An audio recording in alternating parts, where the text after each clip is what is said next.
पाणी भरू.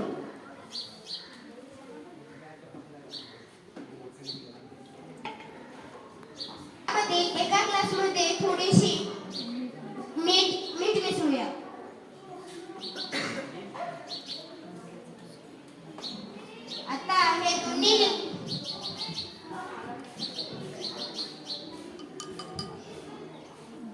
आता हे दोन्ही लिंबू एक एक करून या दोन्ही ग्लासमध्ये टाकूया.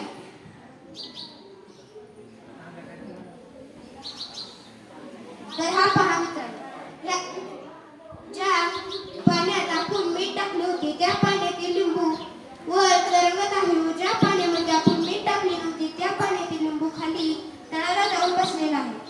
यावरून आपल्याला असे समजते की मिठाच्या पाण्याची घनता जास्त असते.